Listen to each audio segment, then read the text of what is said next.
I thank Tom for starting NDC. I want to thank Payman especially for leaving NDC and going to work for Endologics. It's because he did that I'm here to give this talk that he started. And I definitely want to thank Karthik for doing all the work and for staying back in Fremont and being basically the only one that's working right now. So we're going to talk about, this is a change of gears here. We're going to talk about like caveman sort of techniques for doing like actual practical fatigue analysis of medical devices, that we do every day, and some of the limitations that we face with the techniques that we have available to us and that are commonly used in commercial practice.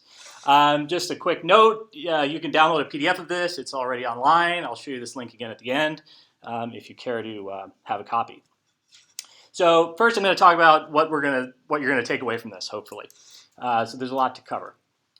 So lesson number 1, I'm giving you all the punchlines here. So for surrogate specimen tests, these diamond fatigue type samples, strain limit diagram points depend on FEA in order to relate displacement to strain. That's really not a learning point, but it's something that's important to understand. We'll just look at that quickly. Here was what kind of led us down this path. Small variations in our calibrations of FEA material data can result in some cases, surprisingly large changes to the results that we see, kind of frighteningly so. And we'll show you that. We wanted to look into why, where this was coming from, and the punchline here is all of your material property data matters, but some matter more than others, and the loading modulus or elastic austenite modulus matters a lot, and as does especially the difference in plateaus, stresses, upper plateau minus lower plateau.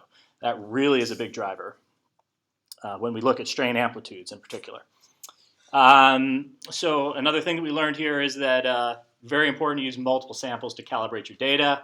That's probably obvious, but we're going to kind of motivate why that is and what the impact of that can be. And then some other interesting information here.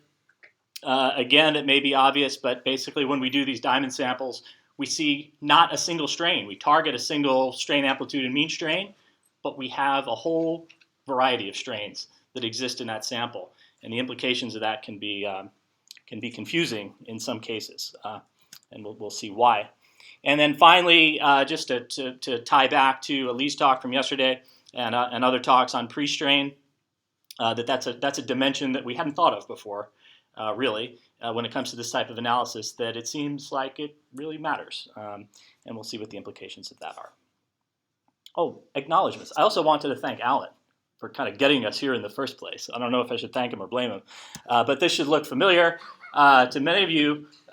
Strain limit diagram, we might also call it a Pelton diagram, where we look at different sorts of specimens at various mean strains and strain amplitudes, and we look at runouts and failures, and then try to draw a line like this. That it may look like this, or it may look like that, or however you want to draw it, but you set some threshold and some criteria.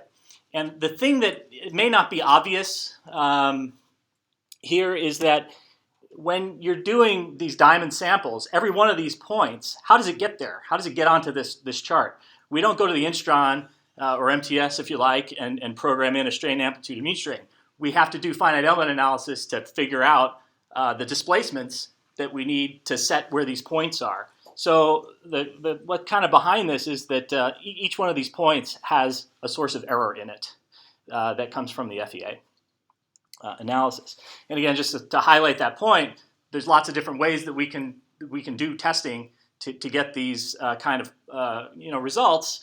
Rotary bending, tensile tension tests, or these diamond samples or surrogate specimens, and each of them have their place. But very often for medical applications, we say, hey, you really need to use a surrogate specimen that represents the actual sort of material, process history, thermal history, etc. It's the most realistic, but it also has this kind of complication of needing FEA to get at the results. So we do these sorts of analyses to look at the displacements that we need to achieve in order to get certain strain characteristics. Not unfamiliar. Okay, so now how do we get that FEA? Well, obviously we need material property data, which means we need to do testing, and we get these uniaxial curves, and then we need to translate that data into a set of input parameters that will stick into Abacus. In this case, everything that I'm showing here is using the commercially available Abacus elastic plastic model. Okay, so variations in either your test data or how you get that calibration are going to impact your points. Okay, so that was the first point. So now here's where we really kind of went down the rabbit hole. Two test samples, the red pill and the blue pill here, right? Same composition, same spec that they meet. They happen to come from different suppliers. You know, they look pretty much the same, right? And if you were to do a calibration and I were to show you this, you'd say, yeah, okay, they look pretty much the same, not very different. The elastic modulus is equivalent. The plateaus are shifted a little bit. One is up, one is down. There's this Martensite modulus shift a little bit there. So if we look at it in terms of numbers, percentages, maybe it starts to look a little bit more suspicious. You know, lower plateau is up 35%. The difference between upper and lower plateaus is shifted down 26%. You know, so this is basically the numbers. But here was the terrifying thing is when we ran the analysis with these two different models, the strain amplitude changed drastically that we were predicting here. All right, so for models that look like they were the same, we're getting differences. You know, these crazy differences. So 70%, something like that. So you look at that and you say, holy moly, you know, could these points have 70% of error in them? You know, that made us feel like this, like, whoa, what's going on?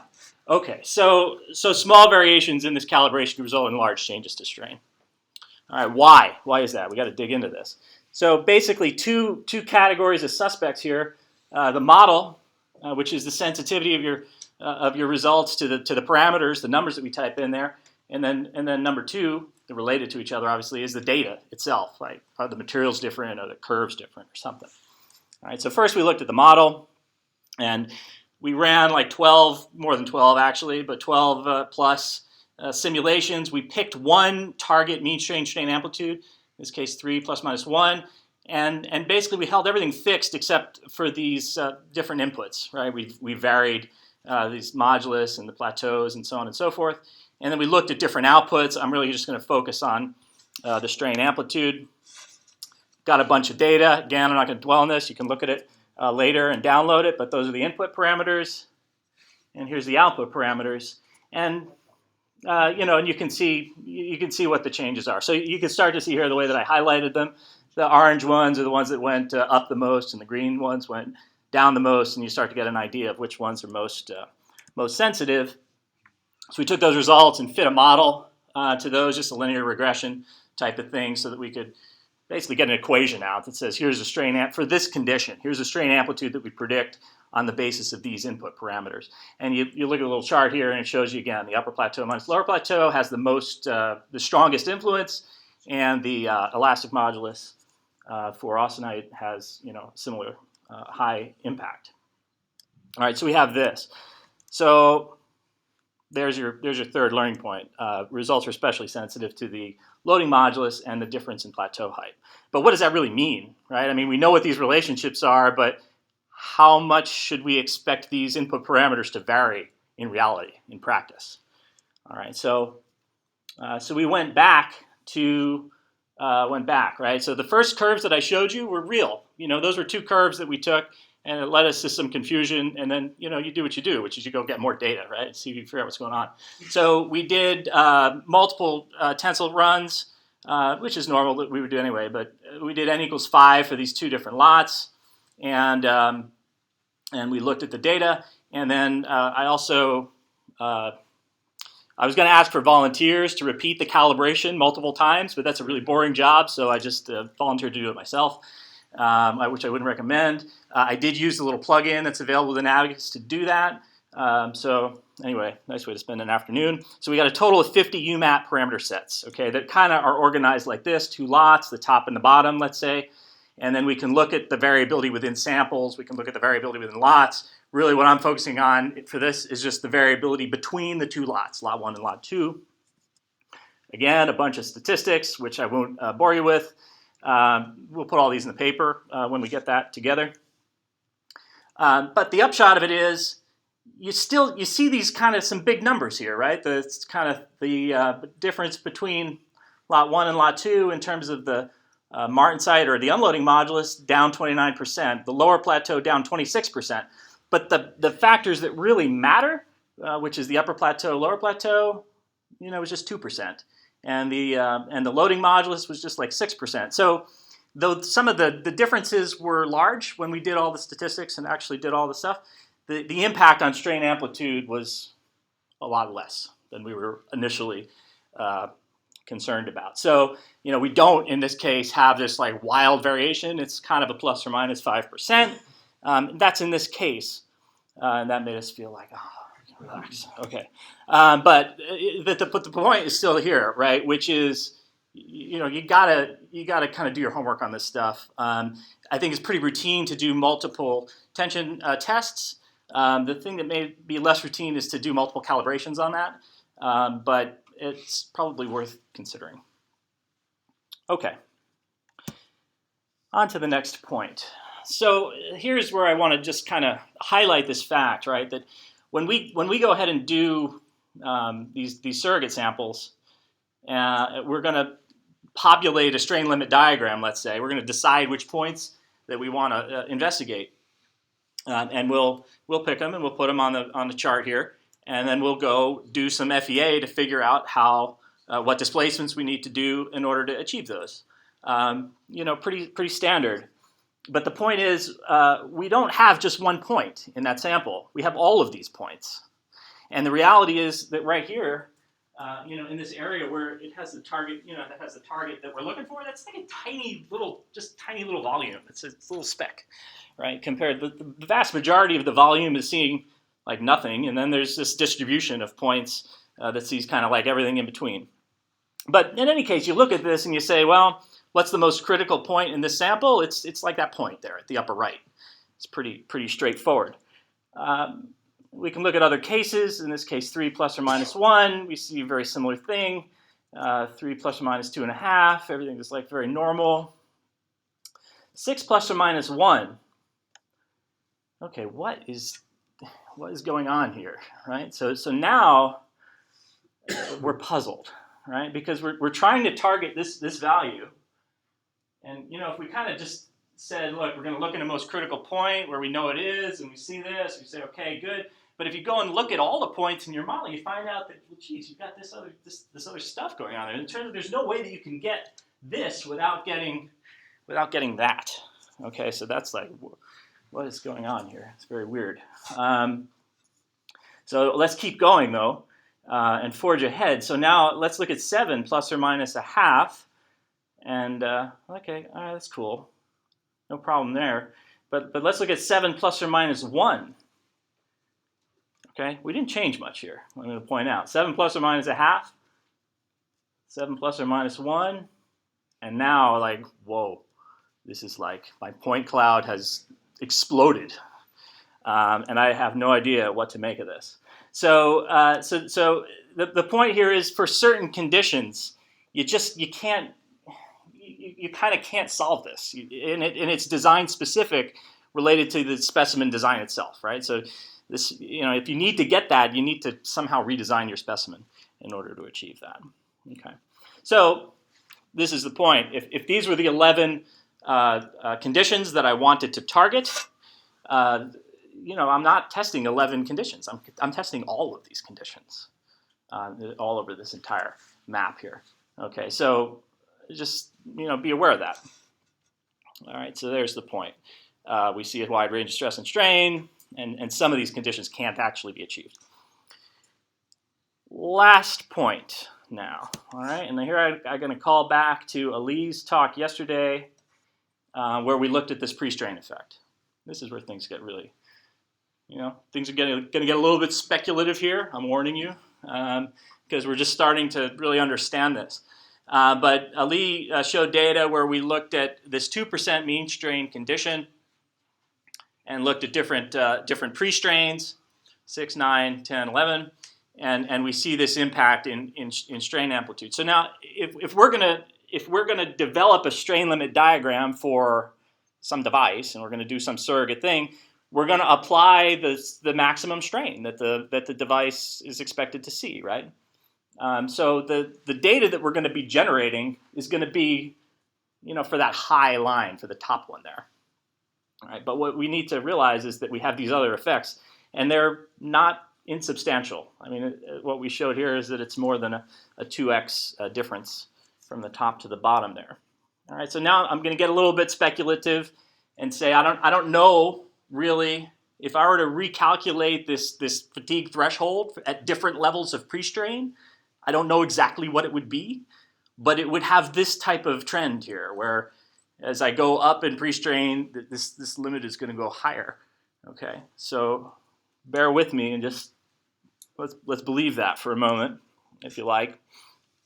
All right, and let's see what the implications are to our point cloud and fatigue analysis. So, in our simple world that we were thinking about previously, we have this one line, and we have one of these nice little curves, not one of the point clouds that's exploding on us, but it's very clear what our most critical point is. Very easy. But let's take these points and just split them up. I'm going to pull out the points and put them in like bins here for each level of pre-strain. So 0 to 2, 2 to 4, and so on. All right, and I'm drawing like an imaginary threshold line. I'm just making it up to make the point here. I don't know what it actually is. It's going to come back on. Hello? Perhaps. It's a little fidgety. Okay, it's back. I'm not touching anything. All right, so here, again, it's imaginary, just again to make the point, but we know that for each one of these levels of pre-strain, there's going to be a different threshold, right? If this kind of theory all holds together, and now I think hopefully you're going to see the point, which is that is no longer my most critical point. Maybe it's somewhere else now that I'm going to predict failure. So it's confusing, right? So here's the point: is that pre-strain seems to matter, and we need to come up with some way to think about that when we're analyzing these fatigue problems. So we've got mean strain, we have strain amplitude, and we have pre-strain. Now it's 3 dimensions. I don't know if anybody remembers this episode when Homer went into like 3D, right? But this is like, whoa, there's something else here that is going on. All right, so this is where things get a little. If we had if we're in the other room, we could turn on the disco ball because things are going to get strange. So mean strain, strain amplitude. This is the way that that's the way we're used to looking at this chart. And here I'm just throwing all this data at you. These are all the different conditions that we looked at. Same as the chart that I showed you before. But now, let's see. This is going to work here. Okay, so now you can rotate this thing and look at it in terms of pre-strain versus strain amplitude. Right? You can rotate it again, if you like, and see that each mean strain is associated with a pre-strain. So just to be clear, what we're looking at here, this pre-strain number it's like the strain we just pulled the strain out from the analysis for each one of these elements to see what was the max, what was the pre-strain or that maximum strain that the device achieved when it was crimped or whatever. All right, so every one of these is in some XYZ 3-coordinate location. All right, and you just kind of go back and then look at this thing sort of spinning around here. Let's see, like that.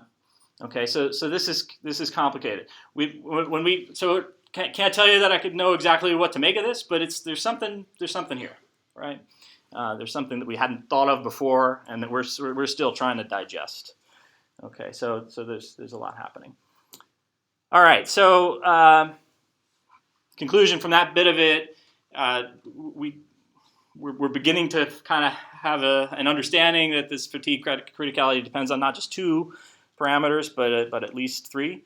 And I think maybe for next time, but these may not even be the right parameters. I think there's a good argument that mean stress or maximum stress should come into play here somehow, and there's definitely more sophisticated algorithms that are out there for looking at fatigue, life, and prediction, and a lot of work to do in the industry to sort that kind of stuff out. So I don't know how many dimensions we need. If anybody has seen Interstellar, you know what I'm talking about here.